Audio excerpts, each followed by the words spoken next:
Hello friends, എല്ലാവർക്കും കാറ്റത്തെ കിളിക്കൂടിന്റെ വരാനിരിക്കുന്ന ഒരു എപ്പിസോഡ് റിവ്യൂയിലേക്ക് സ്വാഗതം. ഈ റിവ്യൂ നിങ്ങൾക്ക് ഇഷ്ടമായെങ്കിൽ ലൈക്ക് ചെയ്തും സബ്സ്ക്രൈബ് ചെയ്തും സപ്പോർട്ട് ചെയ്യണേ. കിളിക്കൂട് ഭാസ്കരന്റെ പേരിലുള്ളതാണെന്ന് തെളിയിക്കാനായി രാത്രി ആരും അറിയാതെ കിളിക്കൂട്ടിലേക്ക് വരികയും സീല് വെച്ചിരിക്കുന്ന വാതിൽ തുറക്കാനാകാതെ ഏണി വെച്ച് മുകളിൽ കയറി ഓടെടുത്തു മാറ്റി വിൽപത്രം എടുക്കുകയുമാണ് അവർ. തുടർന്ന് ആ വിൽപത്രം വാങ്ങിച്ച് അത് ഭാസ്കരന്റെ പേരിലുള്ളതാണെന്ന് തിരിച്ചറിഞ്ഞ് സന്തോഷത്തോടുകൂടി നിധിയും സുധീഷും ഹോട്ടലിലേക്ക് പോവുകയാണ്. തുടർന്ന് നിധി പറയുകയാണ്, ഈ ഹോട്ടലിൽ നിന്ന് നമ്മൾ വീട്ടിലേക്ക് പോകുമ്പോൾ ഇങ്ങനെ ഒരു വിൽപത്രം ഉണ്ടോ? അങ്ങനെ ഒരു വിൽപത്രം ഉണ്ടെങ്കിൽ അത് നമ്മുടെ കയ്യിൽ കിട്ടുമോ എന്നൊക്കെ സംശയമായിരുന്നു. ഇപ്പൊ ആ വിൽപത്രം നമ്മുടെ കയ്യിൽ കിട്ടിയിരിക്കുക. നിങ്ങളുടെ അച്ഛൻ പറഞ്ഞതുപോലെ ആ വീട് നിങ്ങൾക്കുള്ളതാണെന്ന് ഈ വിൽപത്രത്തിൽ വ്യക്തമായിട്ടുണ്ട്. ഇത് കിട്ടുമെന്ന് ഞാൻ ഒരിക്കലും വിചാരിച്ചില്ല. ഇത് കേട്ട് സുധീഷ് പറയുകയാണ്, ഞാനും സത്യമായിട്ടും വിചാരിച്ചില്ല നിധി. എല്ലാം നിധിയുടെ ബുദ്ധി കൊണ്ട്. നിധി ഒരു വക്കീലായിരുന്നെങ്കിൽ ഒരു കേസും തോൽക്കില്ലായിരുന്നു. ആ വിൽപത്രം എവിടെയാന്ന് ചോദിച്ച് ദേ ഇപ്പൊ ആ വിൽപത്രം നിധിയുടെ കയ്യിൽ തന്നെ ഉണ്ട്. ഇത് കേട്ട് നിധി പറയുകയാണ്, നന്നായി പുകഴ്ത്തുന്നുണ്ടല്ലോ. അപ്പൊ സുധീഷ് പറയുകയാണ്, നിധി ഞാൻ എന്റെ മനസ്സിലുള്ളത് പറഞ്ഞതാ, നിധി എന്നെ ഒന്ന് വിശ്വസിക്ക്. ഇത് കേട്ട് നിധി പറയുകയാണ്, ശരി എനിക്ക് നല്ല ഉറക്കം വരുന്നുണ്ട്, ഞാൻ പോയി ഉറങ്ങട്ടെ. സുധീഷ് റൂമിലേക്ക് പോയിക്കോ. അപ്പൊ സുധീഷ് പറയുകയാണ്, നമ്മൾ എന്ത് വലിയ സാഹസം ചെയ്തിട്ടാ വന്നത്, എന്നിട്ടിപ്പോ ഉറങ്ങാൻ പോവാണെന്നോ? അപ്പൊ നിധി ചോദിക്കാണ്, ഉറങ്ങാതെ പിന്നെ എന്ത് ചെയ്യാനാ? അപ്പൊ സുധീഷ് പറയുകയാണ്, അതല്ല നിധി, നടന്നതിനെ കുറിച്ചൊക്കെ കുറച്ചേരം നിന്ന് സംസാരിച്ച് നോർമലായിട്ട് പോയാ പോരെ? നമ്മള് ഓടൊക്കെ എടുത്തു മാറ്റി കഷ്ടപ്പെട്ട് വിൽപത്രം കണ്ടുപിടിച്ചല്ലേ. നിധി എന്നാ നോർമൽ ആകുന്നത് വരെ ഞാൻ നിധിക്ക് ഒരു കമ്പനിക്ക് ഇരിക്കാം. ഇത് കേട്ട് നിധി പറയുകയാണ്, അതൊക്കെ ഓർക്കുമ്പോൾ എനിക്ക് ഒരു പേടിയില്ല. സുധീഷിന് പേടിയുണ്ടെങ്കിൽ കുറച്ചേരം ഇതിലെ കൂടെ ഒക്കെ നടന്നിട്ട് പോയി കിടന്നുറങ്ങിക്കോ, ഞാൻ പോയി ഉറങ്ങട്ടെ. സുധീഷ് ചോദിക്കാണ്, നിധി തനിയല്ലേ ഉറങ്ങാൻ പോകുന്നത്, ഞാൻ വേണമെങ്കിൽ കൂട്ടുവരാം. അല്ല നിധിക്ക് വെള്ളം വേണമെങ്കിലോ വിശന്നാലോ എന്നെ വിളിച്ചുണർത്താലോ, ഞാൻ നിധിയുടെ കൂടെ ഉണ്ടെങ്കിൽ ഒരു സഹായമായിരിക്കും. ഇത് കേട്ട് നിധി പറയണ, അങ്ങനെയുള്ള സഹായങ്ങളൊന്നും എനിക്ക് ആവശ്യമില്ല. എനിക്ക് വെള്ളം വേണമെങ്കിൽ ഞാൻ തന്നെ എഴുന്നേറ്റ് പോയി കുടിച്ചോളാം. വിശക്കുവാണെങ്കിൽ ഞാൻ ഓർഡർ ചെയ്ത് കഴിച്ചോളാം. എനിക്ക് സുധീഷിന്റെ സഹായമൊന്നും വേണ്ട, മനസ്സിലായോ? ഇത് കേട്ട് സുധീഷ് പറയണ, ശരി ഞാൻ പോവാം. നിധി റൂമിലേക്ക് കയറാനായി തുടങ്ങുമ്പോൾ സുധീഷ് പറയാണ്, നിധി ആ വിൽപത്രം സൂക്ഷിച്ചു വെക്കണം. അപ്പൊ നിധി ചോദിക്കാണ്, സുധീഷ് ഇതുവരെ പോയില്ലേ? ഇതേ ഞാൻ പോവാണെന്ന് പറഞ്ഞ് സുധീഷ് അവിടെ ഒന്ന് പോകുമ്പോൾ റൂമിനകത്തേക്ക് കയറി വാതിലടച്ച് നിധി ചിരിക്കുകയാണ്. ശേഷം ആ വിൽപത്രം എടുത്ത് നോക്കി കബോർഡിലേക്ക് എടുത്തു വെച്ച് നിധി വാഷ്റൂമിലേക്ക് പോവുകയാണ്. റൂമിലേക്ക് വരുന്ന നിധി കേൾക്കുകയാണ് സുധീഷിന്റെ സംസാരം പോലെ ഉണ്ടല്ലോ എന്ന് പറഞ്ഞ് നിധി വാതിൽ തുറന്ന് നോക്കുമ്പോൾ സ്റ്റെപ്പിലിരുന്ന് ഉറങ്ങുകയാണ് സുധീഷ്. ഉറക്കത്തിൽ എന്തൊക്കെയോ പറയുന്നുണ്ട്. അരികിലേക്ക് വന്ന നിധി സുധീഷിനെ തട്ടി പിടിക്കുമ്പോൾ അയ്യോ പ്രേതം എന്ന് പറഞ്ഞ് ഞെട്ടി എഴുന്നേറ്റിരിക്കുകയാണ് സുധീഷ്. നിധി ചോദിക്കുന്നു, പ്രേതോ? എന്നെ കണ്ട സുധീഷിന് പ്രേതത്തിനെ പോലെയാണോ തോന്നുന്നത്? അപ്പൊ സുധീഷ് പറയുകയാണ്, ഞാൻ എന്തോ സ്വപ്നം കണ്ടു കിടക്കുകയായിരുന്നു, പെട്ടെന്ന് നിധി വന്ന് വിളിച്ചപ്പോൾ പേടിച്ചുപോയി. നിധി ചോദിക്കുന്നു, സുധീഷ് എന്തിനാ ഇവിടെ ഇരുന്ന് ഉറങ്ങുന്നേ? അകത്ത് പോയി കിടക്കാൻ ഞാൻ പറഞ്ഞതല്ലേ, എന്തിനെങ്ങനെ പെർഫോം ചെയ്യുന്നത്? അപ്പൊ സുധീഷ് പറയുകയാണ്, എന്ത് പെർഫോം ചെയ്യുന്നെന്നോ? ഇതിലെന്ത് പെർഫോമൻസാ ഉള്ളത്? അവിടെ റൂമിന്റെ കഥകി തട്ടിയാൽ ഒരുത്തരം വാതിൽ തുറക്കുന്നില്ല, എല്ലാവരും ബോധമില്ലാതെ കിടന്നുറങ്ങുകയാണെന്ന് തോന്നുന്നു. രാത്രിയായിട്ടും ഞാൻ വരാതിരുന്നിട്ടും എന്നെ കുറിച്ച് ഒരു ചിന്തയില്ല അവർക്ക്. കഥകൊക്കെ ലോക്ക് ചെയ്ത് നന്നായിട്ട് ഉറങ്ങുക. ഇത് കേട്ട് നിധി പറയുകയാണ്, ശരി റിസപ്ഷനിൽ പോയി സ്പെയർ കീ ചോദിച്ച് അകത്ത് കയറേണ്ടതല്ലേ? അപ്പൊ സുധീഷ് പറയുകയാണ്, നിധി ചിന്തിച്ചത് ഞാനും ചിന്തിക്കില്ലേ? സ്പെയർ കീ ചോദിക്കാൻ പോയതാ, അവിടെ ഒരുത്തനേ ഉള്ളൂ, അവന് നല്ല ഉറക്ക, എന്ത് ചോദിച്ചാലും ഒരു മറുപടിയില്ല. ശരി എങ്കിൽ കാറിൽ AC ഇട്ട് കിടക്കാന്ന് വിചാരിച്ചപ്പോൾ ഫ്യൂവല് കുറവാ, രാത്രി മുഴുവൻ വണ്ടി ഓൺ ചെയ്ത് വെക്കുന്ന രീതിയിൽ ഫ്യൂവൽ ഇല്ല. എങ്കിൽ പിന്നെ ഗ്ലാസ് താഴ്ത്തിയിട്ട് ഉറങ്ങാന്ന് വിചാരിച്ചാൽ കൊതുക് എന്നെ എടുത്തോണ്ട് പോയി അപ്പുറത്തെ പറമ്പിൽ കൊണ്ടിടുവെന്നാ തോന്നുന്നത്. അങ്ങനെയാ ഞാൻ ഇവിടെ വന്നിരുന്നത്. ഇവിടെ നിന്നിറങ്ങാന്ന് വിചാരിച്ചപ്പോൾ നിധി വന്ന് തട്ടി വിളിക്കുന്നു. ശരി നിധി പോയി കിടന്നോ, ഞാൻ കുറച്ചേരം ഫോണൊക്കെ നോക്കിയിരുന്നിട്ട് ഉറങ്ങിക്കോളാം. ശരി എന്ന് പറഞ്ഞ് നിധി റൂമിനകത്തേക്ക് കയറി വാതിലടയ്ക്കുമ്പോൾ സുധീഷ് പറയുകയാണ്, പോയോ? ഇത്രയൊക്കെ പറഞ്ഞിട്ടും മനസ്സലിങ്ങില്ലല്ലോ, കല്ലാന്നാ തോന്നുന്നത്. പുറത്തേക്ക് ഇറങ്ങി വന്ന നിധി പറയുകയാണ്, വാ സുധീഷ്, വേണമെങ്കിൽ ഈ റൂമിൽ കിടക്കാം. അപ്പൊ സുധീഷ് പറയണ, ഇല്ല നിധി ഞാൻ ഇവിടെ കിടന്നോളാം. അപ്പൊ നിധി പറയണ, ഇവിടെ എങ്ങനെയാ കിടക്കുക? റൂം സർവീസിന് ആരെങ്കിലും വന്നാൽ കള്ളു കുടിച്ചിട്ട് കിടക്കുകയാണെന്ന് അവര് വിചാരിക്കും. അങ്ങനെ വിചാരിക്കുമെന്ന് സുധീഷ് ചോദിക്കുമ്പോൾ നിധി പറയുകയാണ്, പിന്നെന്താ അവര് വിചാരിക്കുക? ഇതെന്താ സുധീഷിന്റെ വീടാണോ? ഇഷ്ടമുള്ളിടത്തൊക്കെ കിടന്നുറങ്ങാൻ ആരെങ്കിലും കാണുന്നതിന് മുമ്പേ അകത്തേക്ക് കയറിവാ. സുധീഷ് ചോദിക്കാണ്, ശരിക്കും പറഞ്ഞതാണോ അതോ എന്നെ അകത്തേക്ക് ക്ഷണിച്ചു വരുത്തിയിട്ട് എനിക്ക് ഉറക്കം വരുന്നില്ല പുറത്തു പോയി കിടക്കുന്നു പറഞ്ഞ് എന്നെ പുറത്താക്കുവോ? നിധി ചോദിക്കുന്നു, ഇപ്പൊ വരുന്നുണ്ടോ അതോ ഞാൻ കഥ അടയ്ക്കണോ? ഇത് കേട്ട് സുധീഷ് പറയാണ്, ശരി ദേഷ്യപ്പെടാതെ, നിധി ഇത്രയൊക്കെ പറഞ്ഞതുകൊണ്ട് ഞാൻ വരാം. എന്തെന്ന് നിധി ചോദിക്കുമ്പോൾ ഞാൻ വരുവെന്നാ പറഞ്ഞത്, AC ഒക്കെ ഇട്ടിട്ടുണ്ടല്ലോ. അങ്ങനെ സുധീഷ് അകത്തേക്ക് പോവുകയാണ്. ചുറ്റും നോക്കി സുധീഷ് പറയുന്നു, നിധി ഈ റൂം നന്നായിട്ടുണ്ട്. അപ്പൊ നിധി പറയുകയാണ്, എല്ലാ റൂമും നല്ലതാ, നിങ്ങൾ കിടക്കുന്ന റൂം കുറച്ചുകൂടി വലുതാണെന്നേ ഉള്ളൂ. അങ്ങനെ നിധി വാതിലടയ്ക്കുമ്പോൾ സുധീഷ് ബെഡിലേക്ക് ഇരിക്കുകയാണ്. നിധി ചോദിക്കുന്നു, എന്ത് ചെയ്യുക സുധീഷ്? അല്ല ബെഡൊക്കെ നന്നായിട്ടുണ്ടോ നോക്കിയതാ. അങ്ങനെ സുധീഷ് എഴുന്നേറ്റ് നിൽക്കുമ്പോൾ ഒരു ബ്ലാങ്കറ്റും പില്ലോയും എടുത്തു കൊടുത്ത് നിധി പറയുന്നു, ആ ബെഡില് ഞാൻ മാത്രമാണ് കിടക്കുന്നത്, സുധീഷ് ഇത് താഴേക്ക് വിരിച്ച് തറയിൽ കിടന്നാ മതി. അപ്പൊ സുധീഷ് പറയണ, നിധി എന്നെ കുറിച്ച് എന്താ വിചാരിക്കുന്നത് എനിക്കറിയില്ല, പക്ഷെ ഞാൻ ഡീസെന്റ് ആയിട്ടുള്ള ഒരു ജെന്റിൽമാൻ ആണ്. നിധി ചിന്തിക്കുന്നത് പോലെ ഒന്നും ഞാൻ ചെയ്യില്ല. ഇന്ന് രാത്രി കൈ ആ തലേണയെന്ന് വിചാരിച്ചത്, അങ്ങനെ അല്ലാതാക്കി ഒരു തലേണയും ബെഡ്ഷീറ്റും ബ്ലാങ്കറ്റും ഒക്കെ തന്നിരിക്കുക. ആദ്യത്തെ സന്തോഷം. Good night. ഇത് കിട്ടിയ നിധി ബെഡിലേക്ക് കിടന്ന ലൈറ്റ് ഓഫ് ചെയ്യുകയാണ്. സുധീഷ് തറയിലേക്കും കിടക്കുന്നു. സുധീഷ് പറയണ നല്ല തണുപ്പ്, ഇങ്ങനെ തറയിൽ കിടക്കാൻ പറ്റുന്നില്ല. അപ്പൊ നിധി പറയണ ചുമ്മാതെ ഇങ്ങനെയൊക്കെ പറയാതെ ഒന്ന് ഉറങ്ങുന്നുണ്ടോ സുധീഷ്? അപ്പൊ സുധീഷ് പറയണ ഞാൻ ചുമ്മാ ഷെയർ ചെയ്തേ ഉള്ളൂ, എന്തിനു നിധി ഇങ്ങനെ ദേഷ്യപ്പെടുന്നേ? ഇത് കേട്ട നിധി കണ്ണടച്ച് കിടക്കുകയാണ്. കുറച്ച് സമയത്തിന് ശേഷം നിധി മനസ്സിൽ പറയുകയാണ്, നോക്കുന്നുണ്ടോ?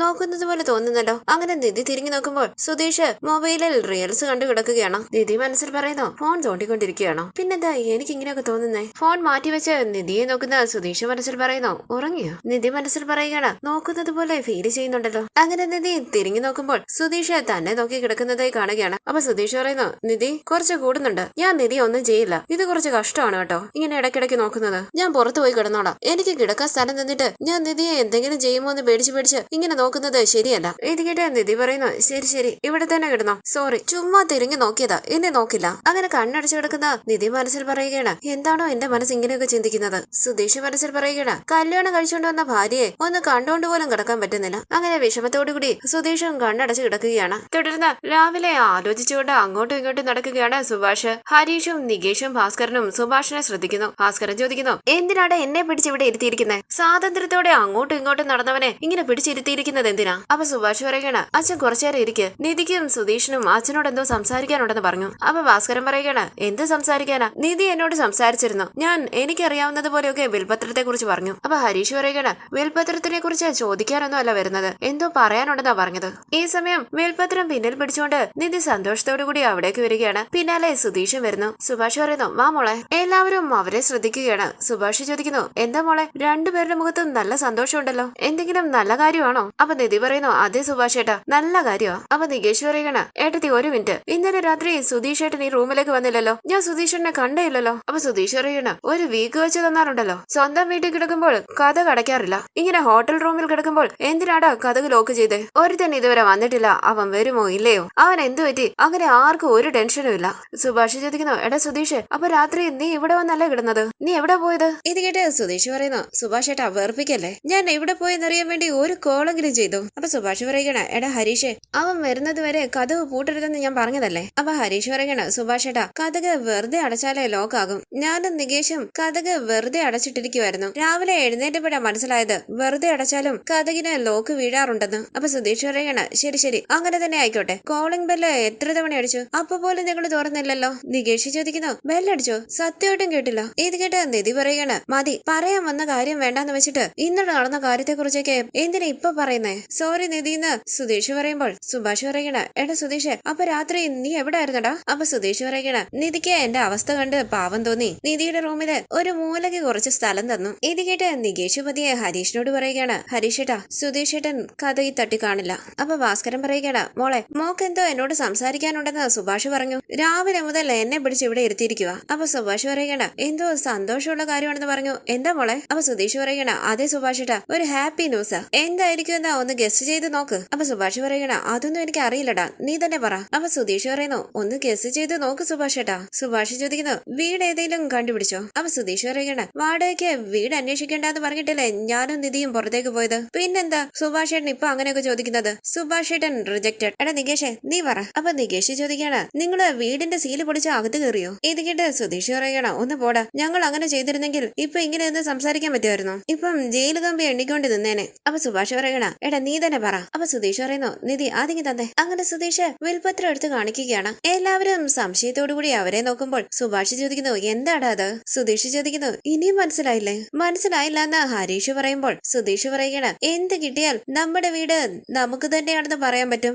അത് നമുക്ക് കിട്ടി. അങ്ങനെ സുധീഷ് വിൽപത്രം കാണിക്കുകയാണ്. അത് കണ്ട് വിശ്വസിക്കാനാകാതെ സന്തോഷത്തോടുകൂടി കണ്ണു നിറഞ്ഞു നിൽക്കുകയാണ് എല്ലാവരും. ഭാസ്കരൻ പറയുന്നു, ഇതെന്റെ അച്ഛൻ എനിക്ക് എഴുതി തന്ന വിൽപത്രമാ. സുഭാഷ് ചോദിക്കുന്നു, സുധീഷേ, ഇത് എങ്ങനാടാ? സന്തോഷത്തോടുകൂടി നിധി പറയുന്നു, സുഭാഷ് ഏട്ടാ, അച്ഛൻ പറഞ്ഞ വിൽപത്രം നമുക്ക് കിട്ടി, ഇതാണ് ആ വിൽപത്രം, നമുക്ക് ആ വീടുമായി ഒരു ബന്ധമില്ലെന്നല്ല പറഞ്ഞത്, ഇനി അങ്ങനെ ആർക്കും പറയാൻ പറ്റില്ല, ആ വീട് ഭാസ്കരന്റേതാണെന്ന് ഈ വിൽപത്രത്തിൽ വ്യക്തമായിട്ടുണ്ട്. ഇത് കേട്ട് എല്ലാവരും വളരെ സന്തോഷത്തോടുകൂടി നിൽക്കുകയാണ്. സുഭാഷ് ചോദിക്കുന്നു, നിങ്ങൾ പറയുന്നത് സത്യമാണോ? അപ്പൊ സുധീഷ് പറയുകയാണ്, അതെ സുഭാഷ് ഏട്ടാ, ദേ നോക്ക് മോളെ, ഇത് എവിടെയായിരുന്നെന്ന് ഭാസ്കരൻ ചോദിക്കുമ്പോൾ സുധീഷ് പറയുകയാണ്, എവിടെയായിരുന്നേന്നോ? നമ്മുടെ വീട്ടിൽ തന്നെ ഉണ്ടായിരുന്നു, ഇതറിയാതെ സീല് വെക്കുന്നത് കണ്ടോണ്ട് നിന്നു നമ്മൾ. അപ്പൊ നിധി പറയുകയാണ്, അച്ഛൻ പറഞ്ഞ വിൽപത്രം അച്ഛന്റെ വീട്ടിൽ തന്നെ ഉണ്ടായിരുന്നു, ഇതറിയാതെ ഇത്രയും വർഷവും അച്ഛൻ ആ വീട്ടിൽ താമസിച്ചിരുന്നത്. സുഭാഷ് ചോദിക്കുന്നു, മോളെ ആ വിൽപത്രം വായിച്ചു നോക്കിയോ? നിധി പറയുന്നു, വായിച്ചു നോക്കി സുഭാഷ് ഏട്ടാ. വലിയച്ഛന് നമ്മുടെ വീടിന് ചുറ്റുമുള്ള സ്ഥലം, അമ്മായി ഇപ്പൊ താമസിക്കുന്ന വീട്, അച്ഛനാ നമ്മുടെ വീടെന്ന് വ്യക്തമായിട്ട് എഴുതിയിട്ടുണ്ട്. അപ്പൊ ഭാസ്കരൻ പറയണ, ഞാൻ പറഞ്ഞതല്ലേ അതെ എന്റെ വീടാണെന്ന്, അത് നമുക്കുള്ളതാ, അതിന് തന്നെ ഞാനൊന്ന് വായിച്ചു നോക്കട്ടെ എന്ന് പറഞ്ഞ് ഭാസ്കരൻ വിൽപത്രം വാങ്ങിച്ച് വായിച്ചു നോക്കുകയാണ്. ഭാസ്കരൻ പറയുന്നു, അതെ ഇത് എന്റെ മുത്തശ്ശൻ എന്റെ അച്ഛന് കൊടുത്തതാ, അച്ഛൻ എനിക്ക് എഴുതി തന്ന വിൽപത്രമാ, അച്ഛൻ അതിങ്ങോട്ട് തന്നേന്ന് പറഞ്ഞ് സുഭാഷും അത് വാങ്ങിച്ച് വായിച്ചു നോക്കുകയാണ്. അത് വാങ്ങിച്ചു നോക്കി നികേഷ് പറയുന്നു, ഹരീഷ് ഏട്ടാ ദേ നോക്ക്, ഇത് നമ്മുടെ വീടിന്റെ വിൽപത്രമാ. ഹരീഷും അത് വാങ്ങിച്ചു നോക്കുമ്പോൾ സുധീഷ് പറയണ, പതിയെ ഒരുപാട് പഴക്കമുള്ള വിൽപത്രമാ, കീറും, അതുമാത്രമാ നമ്മുടെ കയ്യിലുള്ള ഒരേ ഒരു എവിഡൻസ്, ഒരുപാട് കഷ്ടപ്പെട്ട് പണിയെടുത്ത് കൊണ്ടുവന്നതാടാ. പുഞ്ചിരിച്ച് ഹരീഷും നികേഷും അത് വായിച്ചു നോക്കുമ്പോൾ സുഭാഷ് ചോദിക്കുന്നു, എങ്ങനെയാടാ നമ്മുടെ വീട് സീല് വെച്ചിരിക്കുകയല്ലേ, എങ്ങനെ പോയി എടുത്ത് നിങ്ങള്? ആ സീൽ ഉടച്ചിട്ടാണോ നിങ്ങൾ അത് എടുത്തത്? അപ്പൊ നിധി പറയണ, സീൽ ഉടയ്ക്കുന്നത് തെറ്റാണെന്ന് പറഞ്ഞിട്ട് ഞങ്ങൾ അത് ചെയ്യുമോ? സുഭാഷ് ചോദിക്കുന്നു, പിന്നെ എങ്ങനെയാ നിങ്ങൾ അകത്ത് കയറിയത്? സുധീഷ് പറയണ, ഓടെടുത്ത് മാറ്റി അകത്തേക്ക് ഇറങ്ങി. ഇത് കേട്ട് ഭാസ്കരൻ ചോദിക്കുന്നു, ഓടെടുത്ത് മാറ്റിയെന്നോ? എന്നോട് ആ വീടിന്റെ ഭാഗത്തേക്ക് പോലും പോകരുതെന്ന് പറഞ്ഞിട്ട് നിങ്ങൾ രണ്ടുപേരും കൂടി പോയി ഓടിളക്കി മാറ്റി വീട്ടിലേക്ക് ഇറങ്ങിയെന്നോ? നിധി ചോദിക്കാണ്, പിന്നെ ഞങ്ങൾ എന്താ ചെയ്യുക? വീട് നമ്മുടെ കയ്യിൽ ഉണ്ടായിരുന്ന സമയത്ത് തന്നെ വിൽപത്രം കണ്ടുപിടിച്ചിരുന്നെങ്കിൽ ഈ പ്രശ്നം വല്ലതും ഉണ്ടാകുമായിരുന്നു. പ്രശ്നം വന്നതിന് ശേഷം പോലും വീടിന്റെ വിൽപത്രം കണ്ടുപിടിക്കണമെന്ന് ആർക്കും തോന്നിയില്ല. അത് ശരിയാണെന്ന് ഭാസ്കരൻ പറയുമ്പോൾ സുധീഷ് പറയണ, ആ വിൽപത്രം കണ്ടുപിടിക്കണമെന്ന് നിധിക്ക് മാത്രമാണ് തോന്നിയത്. ഗ്രേറ്റ്. അപ്പൊ സുഭാഷ് പറയണ, മോളെ അതിനുവേണ്ടി മോള് തന്നെ പോയി ഓടെടുത്ത് മാറ്റി അകത്തേക്ക് ഇറങ്ങണമായിരുന്നു. മോക്ക് എന്തെങ്കിലും പറ്റിയിരുന്നെങ്കിൽ എന്ത് ചെയ്യുമായിരുന്നു? അപ്പൊ സുധീഷ് പറയുകയാണ്, സുഭാഷ് ഏട്ടാ അതിന് ഞാൻ നിധിയെ വിടുമോ? നിധിയുടെ ദേഹത്ത് ഒരു ചെറിയ ഓട് പോലും വീഴാതെ ഞാൻ നോക്കില്ലേ? അപ്പൊ നികേഷ് പറയണ, രണ്ടുപേരും വലിയ സാഹസമാണല്ലോ ചെയ്തത്. അപ്പൊ സുധീഷ് പറയണ, അതേടാ. അങ്ങനെ നടന്ന കാര്യങ്ങളെല്ലാം അവരോട് പറയുകയാണ് സുധീഷ്. രാത്രി നിധിയും സുധീഷും കൂടെ കിളിക്കൂട്ടിലേക്ക് വന്നതും ഗേറ്റ് കാടിക്കടന്ന് അകത്തേക്ക് കയറിയതും ഏണി വെച്ച് വീടിന്റെ മുകളിലേക്ക് കയറി ഓടിളക്കി മാറ്റി കയറ് കെട്ടി സുധീഷ് താഴേക്ക് ഇറങ്ങിയതും വിൽപത്രം കണ്ടുപിടിച്ചതും എല്ലാം പറയുകയാണ്. എല്ലാം കേട്ട് സുഭാഷ് പറയുന്നു, നിങ്ങളുടെ കഷ്ടപ്പാടിന് ഫലമായി നമുക്ക് ആ വിൽപത്രം കിട്ടിയില്ലേ, ഇനി അടുത്തത് എന്താ? അപ്പൊ സുധീഷ് പറയണ, അടുത്തതോ ആ വിൽപത്രം എങ്ങിതാടാ, നമ്മുടെ വീട് നമുക്ക് തന്നെയാണെന്ന് പറഞ്ഞ് സ്വന്തമാക്കണം. നമ്മുടെ കയ്യില് എവിഡൻസ് ഉണ്ട്, ഇനി ആരാ പറയുന്നതെന്ന് നോക്കാം അത് നമ്മുടെ വീടല്ലാന്ന്. എടാ നികേഷ് ബാഗ് എടുക്കടാ, നമുക്ക് നമ്മുടെ വീട്ടിലേക്ക് പോകാം. സന്തോഷത്തോടു കൂടി ഭാസ്കരൻ പറയുന്നു, അങ്ങനെ പറയടാ, ഭഗവാനെ നീ ഉണ്ട്, ഈ ഭാസ്കരന്റെ കുടുംബത്തോടൊപ്പം ഇപ്പോഴും ഉണ്ട്. ഇത് കേട്ട് എല്ലാവരും വളരെ സന്തോഷത്തോടു കൂടി നിൽക്കുകയാണ്. ഭാസ്കരൻ പറയുന്നു, എടാ ബാഗ് എടുക്കടാ പോകാം. തുടർന്ന് എല്ലാവരും കിളിക്കൂട്ടിലേക്ക് വരികയാണ്. പോലീസുകാരും സീല് വെച്ച ഓഫീസേഴ്സും ലളിതയും ഗംഗാധരനും എല്ലാം അവിടേക്ക് വരുന്നു. അധികാരത്തോടുകൂടി വീടിന്റെ മുന്നിൽ നിൽക്കുകയാണ് ഭാസ്കരൻ. പുഞ്ചിരിച്ച് എല്ലാവരെയും ഒന്ന് നോക്കിയിട്ട് സുധീഷ് പറയുന്നു, നിധി അതിങ്ങോട്ട് തന്നേ. ഗംഗാധരൻ പതിയെ ലളിതയോട് ചോദിക്കാണ്, എന്താ അത് നിനക്കറിയാമോ? അപ്പൊ ലളിത പറയാണ്, ആ എനിക്കറിയില്ല. വിൽപത്രം കാണിച്ചുകൊണ്ട് സുധീഷ് പറയുന്നു, സർ ഇതാണ് സർ ഞങ്ങളുടെ വീടിന്റെ വിൽപത്രം, വായിച്ചു നോക്ക് സർ. പോലീസ് ഓഫീസർ അത് വാങ്ങിച്ച് വായിച്ചു നോക്കുമ്പോൾ ഗംഗാധരൻ മനസ്സിൽ പറയുകയാണ്, ഈ വിൽപത്രം ഇവന്റെ കയ്യിൽ എങ്ങനെയാ കിട്ടിയത്? എന്താ നോക്കുന്നതെന്ന് ഭാസ്കരൻ ചോദിക്കുമ്പോൾ ലളിത പറയുകയാണ്, അന്ന് വിൽപത്രം എവിടെയാണെന്ന് അറിയില്ലെന്ന് പറഞ്ഞു. അപ്പൊ ഭാസ്കരൻ പറയുകയാണ്, വിൽപത്രം എവിടെയാണെന്ന് അറിയില്ലെന്നല്ലേ പറഞ്ഞുള്ളൂ, അങ്ങനെ ഒരു വിൽപത്രം ഇല്ലെന്ന് പറഞ്ഞില്ലല്ലോ. ദാ സാറ് വായിക്കും, അതിനുശേഷം സാറ് നിങ്ങളുടെ കയ്യിലേക്ക് തരും, നിങ്ങളും വായിച്ചു നോക്ക്, നന്നായി വായിച്ചു നോക്കണേ. ലളിതയും ഗംഗാധരനും ടെൻഷനോടുകൂടി നിൽക്കുമ്പോൾ പോലീസ് ഓഫീസർ ചോദിക്കുന്നു, ഇതില് ഭാസ്കരൻ എന്ന് പറയുന്ന ആളാരാ? അപ്പോൾ ഭാസ്കരൻ പറയുന്നു, ഞാനാണ് sir Bhaskaran, I am Bhaskaran. അപ്പോൾ പോലീസ് ഓഫീസർ പറയുകയാണ്, ഈ വീട് ഭാസ്കരന്റെ പേരിലാണ് എഴുതിയിരിക്കുന്നത്, വിൽപത്രത്തിൽ വ്യക്തമായിട്ടുണ്ടല്ലോ, അത് നിങ്ങൾക്ക് അറിയില്ലായിരുന്നു? ഗംഗാധരനും ലളിതയും കുരുങ്ങി നിൽക്കുമ്പോൾ ഭാസ്കരൻ പറയുകയാണ്, സർ എന്റെ അച്ഛൻ നേരത്തെ തന്നെ പറഞ്ഞായിരുന്നു ഈ വീട് എനിക്കുള്ളതാണെന്ന്. ഇവർ രണ്ടുപേരും സ്വത്തിനോടുള്ള ആർത്തി കാരണം ഈ വീട് സ്വന്തമാക്കാൻ ശ്രമിക്കുകയായിരുന്നു. അതറിയാതെ സാറ് വന്ന് വീടിന് സീല് വെച്ചു. ഞാൻ എത്ര തവണ പറഞ്ഞതാ, കേട്ടില്ലല്ലോ. അപ്പോൾ പോലീസ് ഓഫീസർ പറയുകയാണ്, ആദ്യം നിങ്ങളുടെ കയ്യിൽ വിൽപത്രം ഇല്ലായിരുന്നു, ഇപ്പം വിൽപത്രം ഉണ്ട്, ഇതാണ് നിയമത്തിന് വേണ്ടത്. അത് ശരിയാണെന്ന് ഭാസ്കരൻ പറയുമ്പോൾ ഗംഗാധരൻ പറയുകയാണ്, സർ അതിലും എന്തെങ്കിലും കള്ളത്തരം കാണും, ഇവർ എഴുതിക്കൊണ്ട് വന്നതായിരിക്കും ആ വിൽപത്രം. ഇത് കേട്ട് ഭാസ്കരൻ പറയുകയാണ്, അതെ പഴയ വിൽപത്രത്തിൽ ഞങ്ങൾ എഴുതിക്കൊണ്ട് വന്നതാണ്, ഞങ്ങൾക്ക് വേറെ ജോലിയൊന്നും ഇല്ലല്ലോ. സാറേ നന്നായി നോക്ക്.